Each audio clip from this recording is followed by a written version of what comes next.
Ante estas barbaridades y estas herejías, que la mayor parte de las personas están ciegas, solamente cuando se nos caen las vendas y leemos la Biblia, nos damos cuenta que tenemos que escoger a quién le hacemos caso, a la Biblia o a los hombres, a los que nos enseñaron estas barbaridades sin tener apoyo en la Biblia, o le hacemos caso a la palabra de Dios.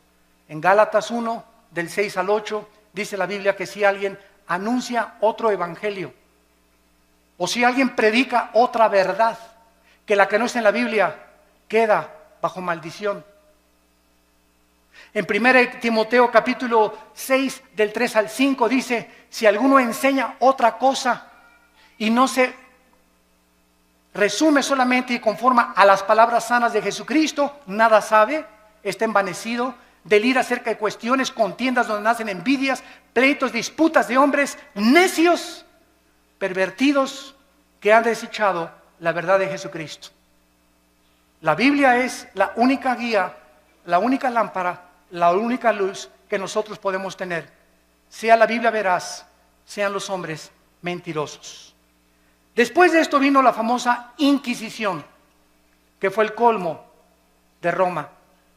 Las matanzas y masacres contra todos los que se decían cristianos, los que no se sujetaban a Roma y al Vaticano, los que leían sin permiso la Biblia, como a miles de judíos y enemigos en 1198 después de Cristo. En el año 1198 después de Cristo, el Papa Inocencio III, apúntalo, Inocencio III ordena asesinar y exterminar a todos los que no le obedecían a él y no a la Biblia. Se confiscaban los bienes de las personas, los bienes materiales de las víctimas, los cuales pasaron a ser propiedad del Vaticano. Francia, España, Italia y Alemania y los Países Bajos sufrieron los errores en el nombre de Dios. Se comenzó a matar a la gente en el nombre de Dios. La religión, no el cristianismo. Por eso comenzamos poniendo las bases. El hecho que lo hayan hecho en el nombre de Dios no era el Dios de la Biblia, era el Dios que ellos han inventado. Solo en los años 1540 a 1570, el Vaticano asesinó a más de 1 millón de personas, más de 1 millón de personas en el nombre de Cristo. El Vaticano usó la Inquisición para mantener su poder. Y en el siglo XVIII, el Vaticano era el estado más millonario y rico de toda Europa. Ningún rey en Europa podía hacer nada, ni casarse con ninguna persona sin permiso de Roma. Se convirtieron en dictadores totales de Roma. En este tiempo se levantaron 4 hombres de Dios. Petrarca, en el siglo XII y en el siglo III, caudillo del Renacimiento italiano. Petrarca se paró enfrente del Vaticano y les gritó: cueva de ladrones, cueva del infierno. Lo crucificaron. Juan Wycliffe, profesor de la Universidad de Oxford, Inglaterra, predicó contra la tiranía espiritual del clero, se opuso a los papas, a los cardenales, a los monjes y defendió el derecho de que el pueblo podía leer la Biblia. Lo asesinaron. Juan Hus, rector de la Universidad de Praga, discípulo de Wycliffe, predicador intrépido, ataca los vicios del clero y el estado corrompido del Vaticano, condenó la venta de la salvación, de las indulgencias, rechazó la enseñanza del purgatorio que no está en la Biblia, fue quemado vivo, y los que seguían a Hus los condenaron a muerte en la hoguera por órdenes del Vaticano. Giacomo Savonarola, originario de Florencia, Italia, denunciaba como un profeta hebreo el sensualismo, los vicios y los pecados del Vaticano, porque a los 12 años de edad comenzaron a nombrar papas. Había papas que tenían 12 años de edad, eran niños y los hicieron papas y nombraron a más del 45% homosexuales. Jefes de la iglesia y representantes de Dios en el mundo. Giacomo Savonarola quiso acercarse al Papa Alejandro VI, apúntalo, el Papa Alejandro VI le dice a Giacomo Savonarola: te ofrezco hacerte cardenal si te callas la boca.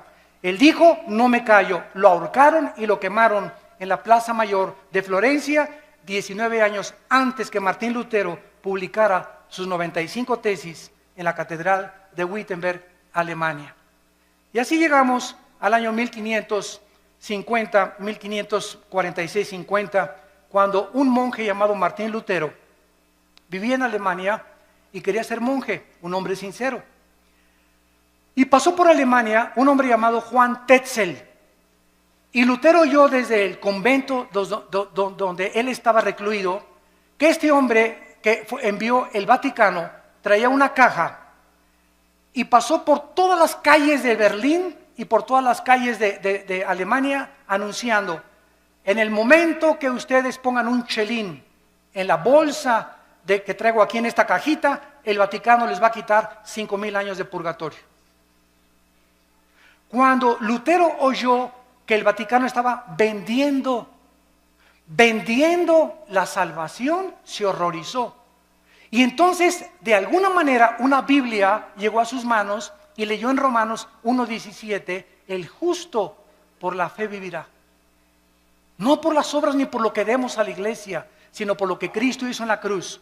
Entonces, él se levantó totalmente del monasterio, se salió y fue a la catedral de Wittenberg y escribió Lutero las 95 tesis que decían: esto dice la Biblia, esto dice el Vaticano.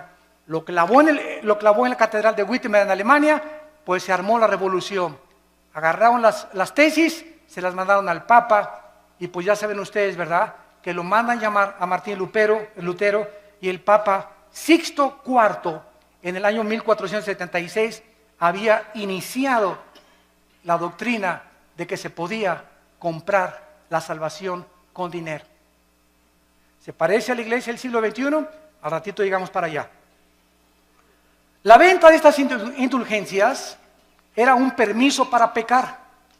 O sea, tú puedes ser adúltero, tú puedes fornicar antes de casarte, pero si das dinero, se te perdonan los pecados. En 1517, Juan Tetzel comenzó a perdonar a todo mundo, y en el 31 de octubre de 1517, Martín Lutero clava las 95 tesis en Alemania. El Papa León X excomulga a Lutero porque Roma podía mandar al infierno a los que ellos querían. Se llama la excomunión. Y le dijo a Lutero: te damos un mes, Lutero, para que te retractes de lo que acabas de decir.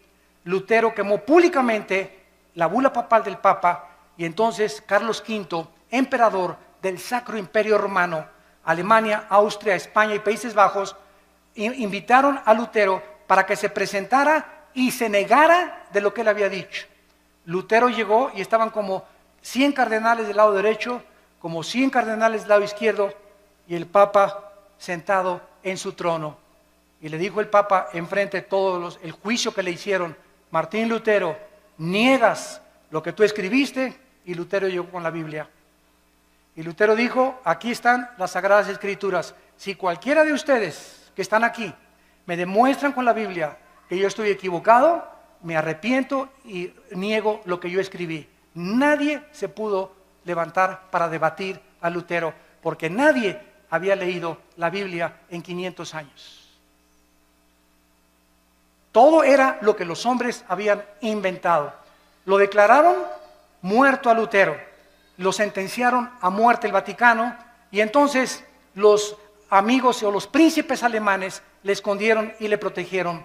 En 1529 el Vaticano prohíbe las enseñanzas luteranas y les llama a los que seguían a Lutero protestantes. Por primera vez, por protestar contra lo que el Vaticano enseñaba. En el año 1559 había más de 400,000 protestantes y les cambiaron el nombre a hugonotes. El Papa Paulo III ordena el exterminio y funda un grupo llamado los jesuitas. Los jesuitas, dirigidos por un hombre soldado llamado capitán del ejército Ignacio de Loyola, para que él tuviera la autoridad del Vaticano con el ejército de los jesuitas de matar a todos los que leyeran la Biblia. Ir de casa en casa, y el que tuviera una Biblia, los jesuitas lo asesinaban y le quitaban la vida. Catalina de Médicis, madre del rey, ordenó matar el 24 de agosto de 1572 a más de 700,000 cristianos en un solo día. En memoria de la matanza, mandó el Vaticano a acuñar una moneda que se llamó la moneda de Médicis, para celebrar que habían matado a 700,000 cristianos. Bueno, en 1607 viene toda la persecución en Europa. ¿Y qué hacen los cristianos en Europa? Se van a Inglaterra, huyendo del Vaticano, y agarran barcos, y entonces los cristianos comienzan a navegar y llegan a Estados Unidos. En el año 1607 llegaron los puritanos al estado de Virginia. En 1639 llegaron los bautistas al estado de Virginia, en Rhode Island, bajo el liderazgo de Roger Williams. En 1681 llegaron los cuáqueros al estado de Pensilvania. Y todos estos grupos que llegaron a Estados Unidos llegaron a América con la Biblia. Todos venían con la Biblia. ¿Se acuerdan la televisión, la serie que había que se llamaba Los Pioneros? Estados Unidos es la primera nación en el mundo, en la historia, la primera nación fundada en este libro. La Constitución la hicieron basada en la Biblia, a las monedas les pusieron "In God we trust", en Dios confiamos, y todo comenzó a crecer con la palabra de Dios. Después vinieron las misiones, y tenemos las vidas como David Livingstone, Hudson Taylor, que se fueron a la China a evangelizar a los chinos, a Guillermo Carey a la India, Morrison, Moffat, todos estos hombres que dejaron el confort de sus vidas y se fueron a predicar el evangelio al mundo entero. Y entonces llegamos al siglo XIX, o el siglo, finales del siglo XIX, principio del siglo XX, cuando comienza la apostasía de las iglesias protestantes o cristianas, como les llamamos ahora, evangélicas. A mediados del siglo XIX, escúcheme con cuidado, todas las principales universidades norteamericanas, escuchen, Harvard, Princeton y Yale, fueron fundadas por pastores. Las más grandes universidades del mundo ahorita, Princeton, Yale y Harvard, fueron fundadas por pastores con principios de la Biblia. Pero ¿qué sucedió? Que comenzaron a mandar a los estudiantes a Europa. Y en Europa en el siglo XX comenzó el racionalismo francés y el ateísmo alemán, donde Jacques Rousseau y todos los grandes ateos del siglo XX comenzaron a atacar la Biblia, y los cristianos que venían de Europa, estudiantes que llegaron a enseñar en los seminarios teológicos norteamericanos, comenzaron a introducir todas las herejías del racionalismo filosófico europeo, y comenzó a leudarse poco a poco las iglesias protestantes o las iglesias evangélicas. Quiero nombrarles a ustedes las 8 verdades fundamentales del cristianismo, los 8 pilares sobre los cuales debe estar edificada una iglesia o una persona que es cristiana. Número 1, la inspiración de la Biblia como la única regla de fe y conducta.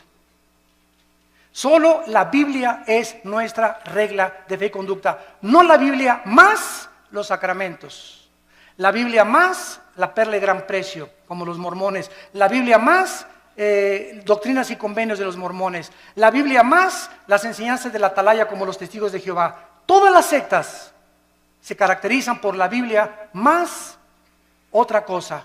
El cristiano es solo la Escritura, solo la Biblia, solo la fe. En segundo lugar, el nacimiento virginal de Cristo. Cristo nació virginalmente mediante una virgen llamada María. Número 3, la deidad de Cristo.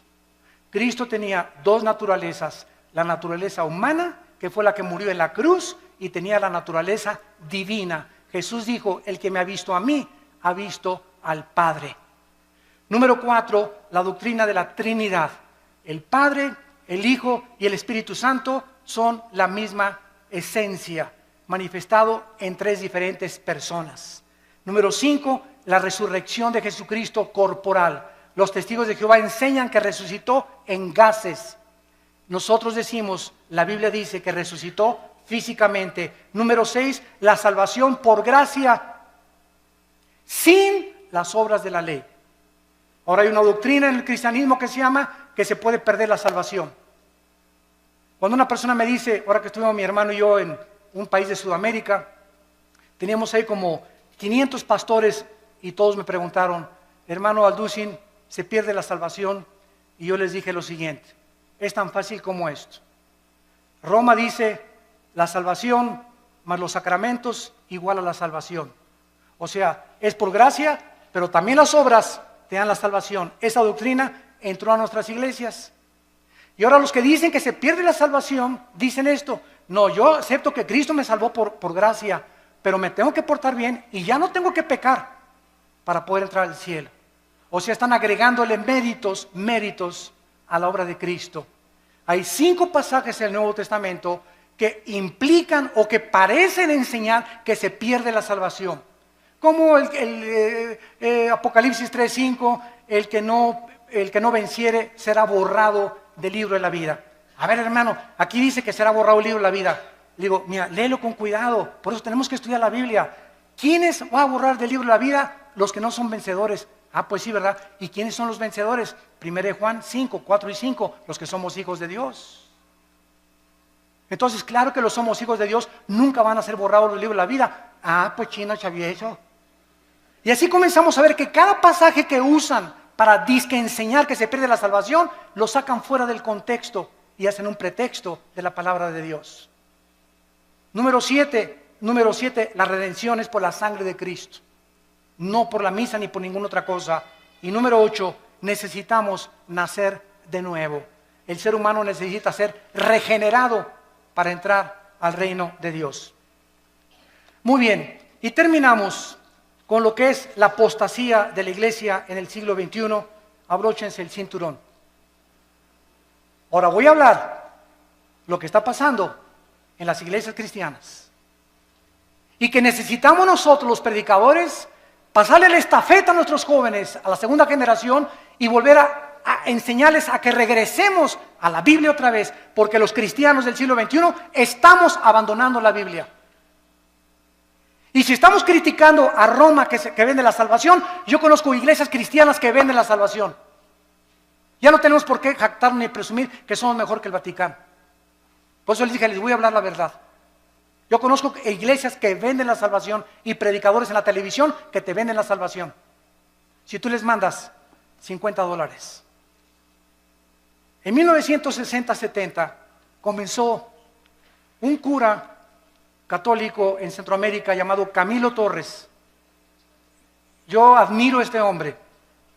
Él era sacerdote católico. Él no conocía la Biblia, pero él estaba harto de la pobreza.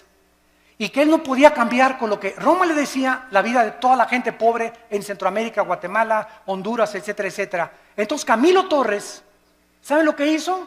Agarró un AK-47 y formaron grupos armados para poder comenzar a usar el comunismo y a través de la liberación de los estados opresores dictatoriales, quitar la pobreza a la gente. Esto se llamó la teología de la liberación, que fue una mezcla de cristianismo con el comunismo. Y él era un hombre sincero, Camilo Torres. Después encontramos que pasó el tiempo y el cristianismo se comenzó a mezclar con el misticismo de los hindúes y de las filosofías orientales. Comenzamos a darles en los 70s y en los 80s del siglo pasado, a darle más experiencia y más validez a las experiencias místicas, y se comenzó a propagar la mentira. No vamos a hablar de doctrinas, las doctrinas nos dividen. Si leemos las cartas de Timoteo, le dice Pablo a Timoteo, predica la doctrina. Y comenzaron a decir, no hablemos de doctrinas, vamos a hablar mejor del amor, porque las doctrinas nos dividen. El pueblo de Dios comenzó a enseñar que si tú no hablas en lenguas, no tienes a Cristo.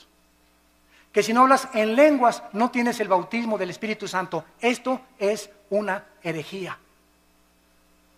Porque el don de lenguas, gracias a Dios por él, y no estamos en contra de este don.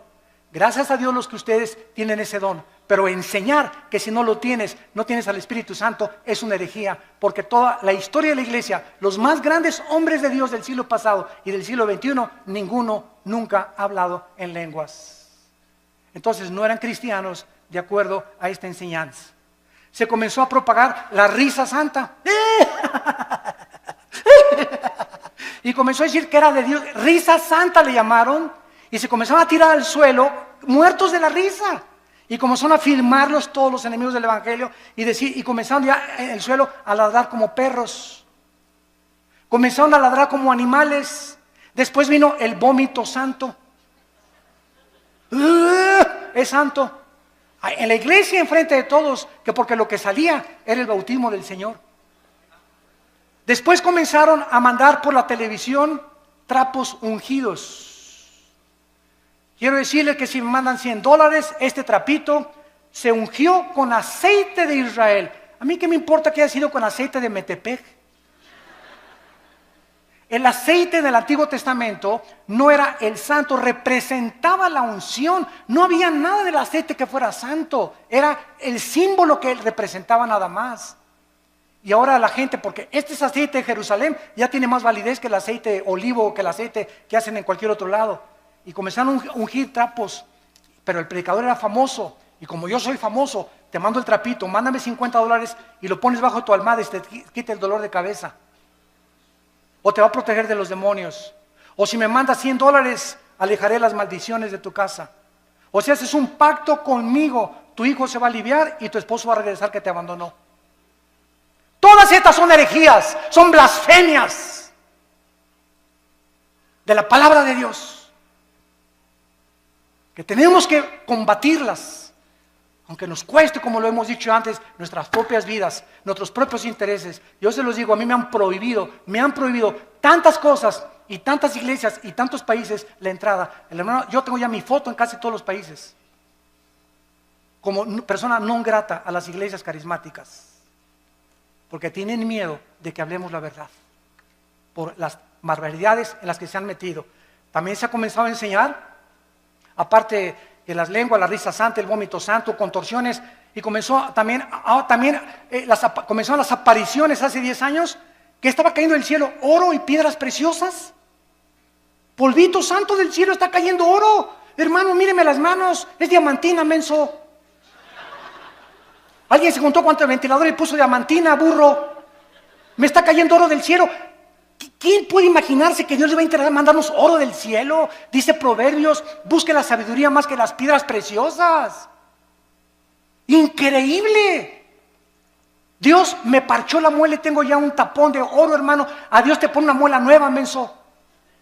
No te pone un parche ni te la tapa. Dios hace las cosas nuevas totalmente.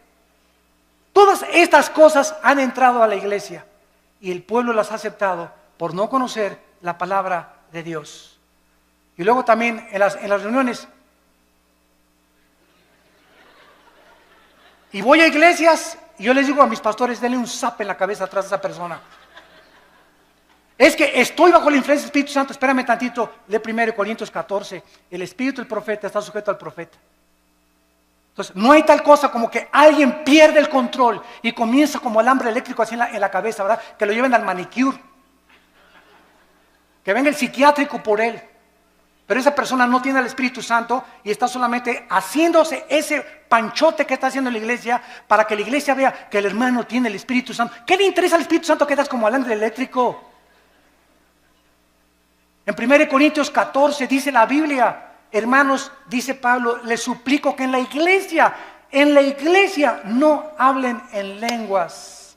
Y si alguno quiere hablar en lenguas en la iglesia, que sea 1, 2 o 3 por turno, nunca todos al mismo tiempo. Y además que uno interprete. Y si no hay intérprete, cállate y habla en chino mejor. Pero llegaban a las iglesias y todos,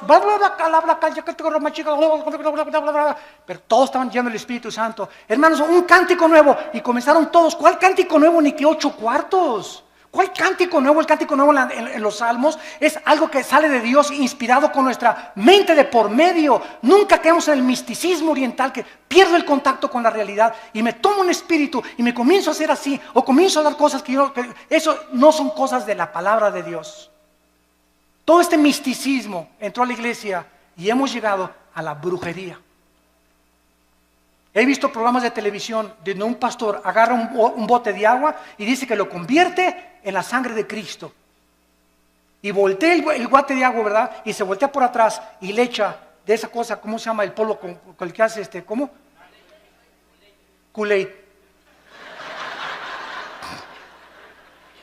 ¿Lo pueden creer?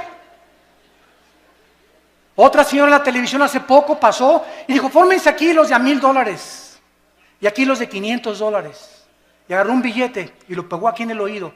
El dinero habla. Ahora aquí los de $1,000 y aquí los de 500. Y se ve en el video, lo pueden ustedes ver, se ve en el video. Pasa una señora con unas alhajitas y esta predicadora es mujer. Agarra las alhajitas y le dice, no, esto no vale $100, vete. Cuando la Biblia dice, cada quien dé como propuso en su corazón, ¿cómo puede alguien atreverse a decir que es predicadora o que es profeta? Cuando ella tiene que decirles, si te das de 1,000 o te das de 500, que no sea menos de 500 ni menos de 1,000. Los de 1,000 aquí y los de 500 acá. Los de 1,000, denme su libro, porque van a ser mis discípulos preferidos. A eso está llegando la iglesia cristiana. Y todos están como mensos, creyéndose todo, comiéndose todo. Y ya no hay discernimiento absolutamente de la palabra de Dios. Y ahora viene también la teología de la prosperidad. Virgen de la Macarena. Se enseña que Dios quiere que todos seamos ricos, que si tú mandas una ofrenda te vas a hacer rico o te vas a tener la prosperidad económica. Y claro que Dios quiere prosperarnos. Y claro que Dios quiere bendecirnos. Segunda de Juan, yo quiero que prospere tu vida y tu vida espiritual y tu vida social y tu vida económica. Pero nunca se predica el precio que hay que pagar para esta bendición de Dios. Y es la santidad. No es mandar para que Dios me dé. Comenzamos a vender y comenzamos a hacer negocio con Dios. Es como los famosos pactos, ¿verdad? Los pactos ya se acabaron. A Dios le haces promesas, los pactos los inicia Dios. Ya no hay ninguna cosa que un hombre haga pactos con Dios. Hacemos los pactos nosotros, ya estamos bajo el pacto de sangre y ese pacto es incondicional. Ya no hay ningún otro pacto que hacer más que obedecer las sagradas escrituras. Cobrar por predicar. Me hablan el otro día de un país de Sudamérica. Hermano Alducin, lo invitamos a una cruzada aquí. Sí, con mucho gusto voy a orar. ¿Cuántos van a ser sus honorarios? ¿Cuánto van a ser sus honorarios? Me preguntan muchos pastores que nos están oyendo por televisión también. ¿Cómo que cuántos son mis honorarios? Pues sí, hermano, es que los predicadores que hemos invitado nos cobran $500 la noche con traje oscuro, con traje azul. Si quieren que llore, $50 más. Da risa, ¿verdad? Pero es la verdad. Que los recojamos en limusín, de desayuno, queso, cottage con uvas nada más, con agua de una tal marca, que los transportemos en helicóptero, y el que trae avión, que le paguemos $10,000 para la gasolina del avión. O sea, el hermano viene nomás 3 días y le pagan la gasolina de un mes. Y les digo a los hermanos pastores, esos son mercenarios del Evangelio. Mercenarios del Evangelio. Blasfemos del Evangelio. Dice 1 Corintios capítulo 9, versículo 16. 1 Corintios 9, 16.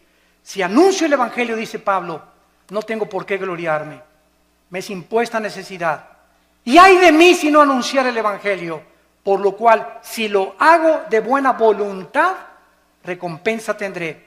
Pero si de mala voluntad, la comisión me ha sido encomendada. ¿Cuál es mi galardón? Que predicando el Evangelio, presente gratuitamente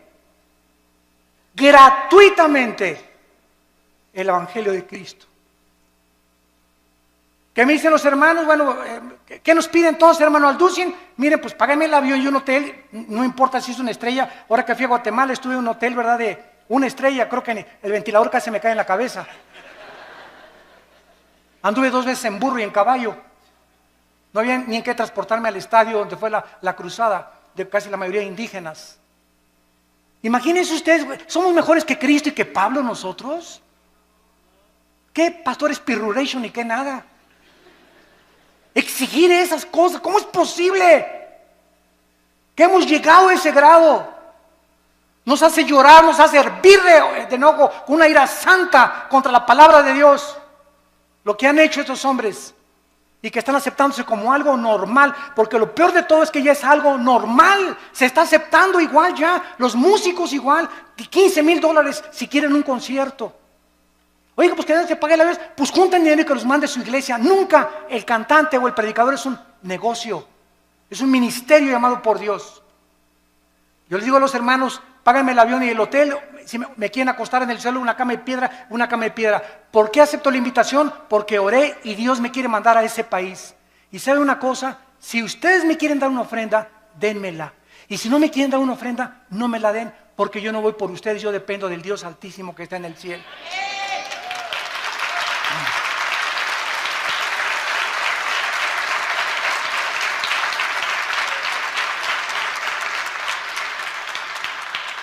Recuerdo una vez regresando de una iglesia del centro de la República Mexicana, hace muchos años, venía con mi hijo Alan que estaba chiquito, tuve 8 días predicando en una cruzada, en una ciudad, me reservo el nombre, y también los hermanos no me dieron ni para la gasolina, tenía una combi vieja en aquel tiempo. Cuando pasábamos, Alan y yo tuvimos que empeñar nuestros zapatos que traíamos y el reloj que traía para pagar la caseta y regresar a casa. No me dieron ni para la gasolina y los bendije y no guardé rencor contra ellos. A los 3 días me llegó un cheque por el triple de lo que me hubieran querido dar. Nuestra provisión. ¿De dónde viene nuestro socorro? ¿De dónde? Acuérdate de eso. Acuérdense de eso, predicadores que me están escuchando. Nuestro socorro viene de arriba, no de los hombres, ni el aplauso de los hombres también. Y finalmente hemos llegado ya al final del siglo XXI, donde ahora la última herejía se llama el ecumenismo. Predicadores cristianos están permitiendo que ministros católicos, budistas o de otras religiones ocupen los púlpitos cristianos. Estamos uniéndonos, dizque para que todos seamos uno. Espérame tantito, podemos ser unos mediante la verdad. No, el amor sin la verdad no es amor, es pasión. Y es solamente algo que brota de la carne. Es que mis hermanos católicos, mis hermanos mormones, espérame tantito, dice la Biblia que hermanos somos los que tenemos a Cristo. No le llames hermanos a cualquiera, todos somos criaturas de Dios, pero a los que le recibimos nos dio la potestad de ser hechos hijos de Dios. Así que, discúlpame, pero no eres mi hermano. Eres mi hermano si tienes a Cristo en tu vida. Y esto es lo que nos muestra la palabra de Dios. Yo soy el camino, dijo Jesucristo, yo soy la verdad y yo soy la vida. No hay ningún otro nombre dado bajo el cielo a los hombres en que podamos ser salvos. Hermanos en Cristo y los que nos ven por la televisión, es hora de regresar a la Biblia. Es hora de volver a desenterrar estas verdades escondidas que están siendo pisoteadas y aceptadas por el mundo entero. Aunque seamos desechados y rechazados, porque los hombres de Dios al final quedan solos en su vida. ¿Somos más grandes que Cristo? Abandonado por todos los discípulos. ¿Somos más grandes que Pablo? En una prisión en Roma, Pablo me abandonó, Alejandro, el calderero, el único que tenía era Timoteo. ¿Dónde están todos los que sané, dijo Cristo en la cruz? ¿Dónde están todos los demonios que le saqué a las personas? ¿Dónde están todas las personas que multipliqué el pan y les alimenté? Cristo murió solo en la cruz. ¿Somos mejores que Él? ¿Y por qué buscamos entonces la grandeza, el reconocimiento y el aplauso de los hombres o una posición de autoridad en la iglesia? No busques grandezas, dice el profeta Jeremías. Busca a Jesucristo con todo tu corazón, con todas tus fuerzas y con toda tu alma, porque es el más grande mandamiento.